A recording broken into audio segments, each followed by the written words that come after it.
परिचय तो जानते ही हैं आप लोग। नमस्ते मेरे प्यारे देशवासियों। मोदी के ऊपर उतने वैसे ही लोग शंका करते हैं क्या बोले, मैं समझा नहीं कि मोदी ने आके सबको बर्बाद कर दिया। मोदी जी ने मुसलमानों के पीछे पड़ गए हैं। सरासर झूठ है, ये झूठ है, झूठ है, झूठ है। मोदी जी ने ट्रिपल तलाक, इंस्टेंट ट्रिपल तलाक खत्म किया, बहुत अच्छा काम किया था। नहीं, मोदी जी ने अच्छा किया। जब तक ईवीएम रहेगी मोदी जी को कोई हरा नहीं सकता। आएंगे तो मोदी जी की, क्योंकि जोक नहीं है, ये रियलिटी है। मोदी जी पागल है, इतना मेहनत किए। 24 में कह रहा आपकी बार 400 पार। मोदी ने कहा, वाह मोदी जी, वाह वाह। तो चेंज होने में टाइम लगेगा भैया। तुम कहते हो नहीं कोई ताबीज बांध दो आज है चेंज हो जाए, वो ताबीज नहीं है मेरे पास। वो बाबा मसान के पास है, दैनिक जागरण में उनका ऐड निकलता है। 24 घंटे में नौकरी, सौतन, मनचाहा प्यार।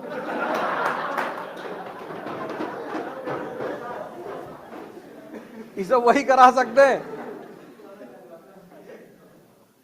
ये भैया हम लोगों से ना हो पाएगा, तो तुम उनसे कांटेक्ट कर लो और सस्ते में नहीं पड़ जाओगे। 3-4-5 हज़ार लेते हैं ज्यादा से ज्यादा, बना के दे देंगे। घूमो।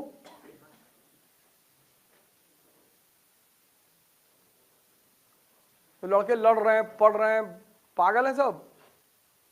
मोदी जी ताबीज पहनने का यहां तक पहुंचे, मेहनत किया है, लड़ा है वो आदमी, रोया होगा, लोगों ने मजाक उड़ाया होगा, हंसा होगा, गाली दिया होगा, मिलने से मना कर दिया होगा, लेकिन वो आदमी अपने से नहीं हारा होगा। 2014 में बिना सांसद हुए prime minister of India, achievement है सर। गाली देना कौन सी बड़ी बात है कि हम मोदी जी को गाली देते हैं। गाली, तुम तो आसमान पे थूक रहे हो, मोदी जी को गाली देना थोड़ी बड़ी बात है। अपोजिशन का मतलब ये थोड़ी आप गाली देंगे किसी को। कितना रोया होगा वो आदमी, अकेले रहा होगा, कोई दोस्त नहीं, बीवी के साथ रहे ही नहीं। बिना पाल, यहां लोगों की जिंदगी बीत जाती पार्षदी का टिकट मांगते मांगते।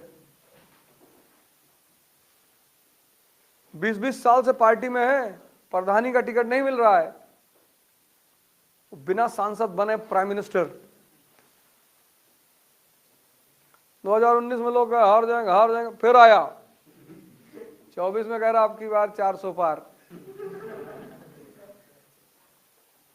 कॉन्फिडेंस है और ईवीएम है।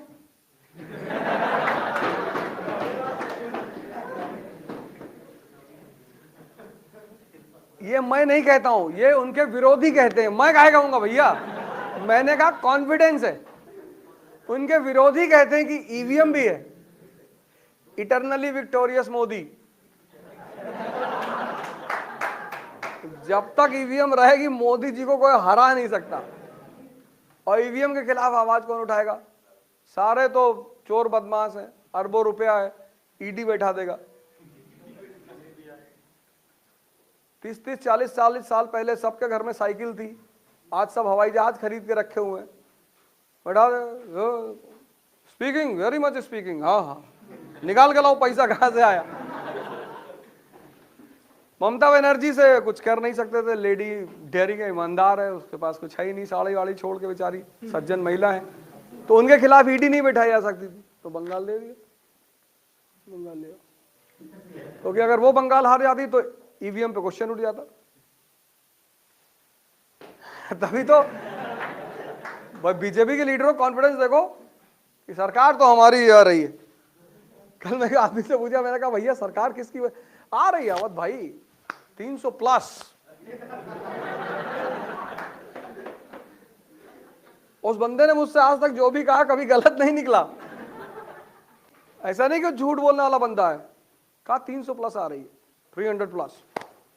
जितने लोग पार्टी छोड़ गए हैं इनको दुबई भेजा जाएगा मरुस्थल में ऊंट चराने के लिए। यार मैंने कहा यार भैया हमें माफ कर दो, हम क्लास लेने जा रहे हैं। एक बार एमवे वाले हमको ले गए, हमारे एक दोस्त है एमवे में, तो 15-20 साल पहले वो ले गए। अवध बहुत बढ़िया है।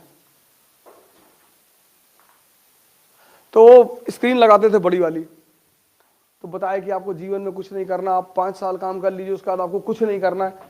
तो हमने उनसे कहा कि यार ये हमारी जगह नहीं है, क्योंकि हमको तो जीवन भर खुराफात करना है, हमारा तो सेट है।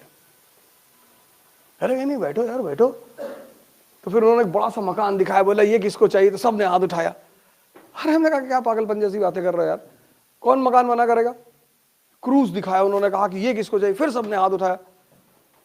फिर दिखाया बड़ा सारा पैसा बिखरा हुआ, फिर उन्होंने आप पूछा ये किसको चाहिए, फिर मैंने हाथ उठाया भैया हमको चाहिए। मोदी जी पागल है, इतना मेहनत किए, वो भी हम ज्वाइन कर लेते।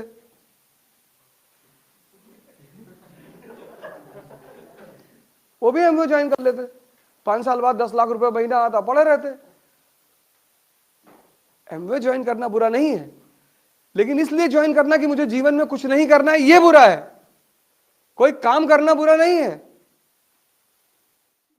जैसे सीधी सी बात है, जब कोई हिंदू मुस्लिम धर्म के से लेकर विरोध करता है तो मुसलमानों को इसलिए बुरा लगता है कि तुम हमारी बुराई दिखाकर हमारे धर्म का विरोध कर रहे हो। जैसे मान लो मुसलमान है और ये अपनी कुरीति का विरोध करते हैं तो मुसलमानों को बुरा नहीं लगेगा, लेकिन मैं करूंगा तो लगेगा, क्योंकि कुरीति के बहाने उनको लगता है कि मैं इस्लाम पर ही प्रहार कर रहा हूं। जैसे राजा राम मोहन रॉय हैं, वो हिंदू धर्म की कुरीतियों पर चर्चा करते हैं, इस्लाम पे नहीं करते। अच्छी बात है।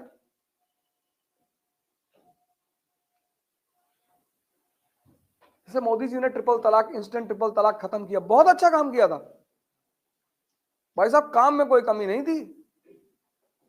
लेकिन अगर वो 100 मौलानाओं को, उलेमा को बुलाकर और उनसे एक्सेप्टेंस लेटर ले लेते कि ये कह रहे, ये निसार इधर आ जी, ये निसार के डेलीगेशन ने इन्होंने कहा तो हमने किया, तो ज्यादा अच्छा होता। हमसे क्या मतलब, निसार बोलो जरा, नहीं हमारी औरतें बहुत परेशान।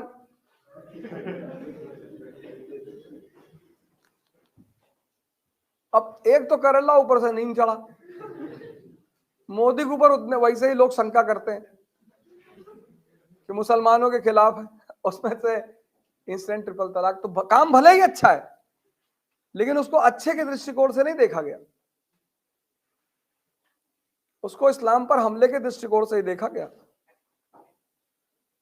ऐसा नहीं कि पहले सारे मुसलमान इस देश के मर्सिडीज पे चलते थे कि मोदी ने आके सबको बर्बाद कर दिया, मोदी जी ने मुसलमानों के पीछे पड़ गए हैं। तो 2014 से पहले मर्सिडीज पे चलते थे। नहीं, आरएसएस की वजह से मुसलमान बर्बाद हुआ, आरएसएस की वजह से। 1206 से 1707 मुसलमान शासक रहा इस देश में।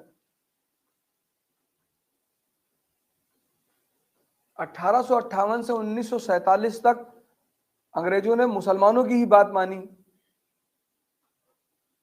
1950 से 2014 तक प्रो मुस्लिम गवर्नमेंट रही।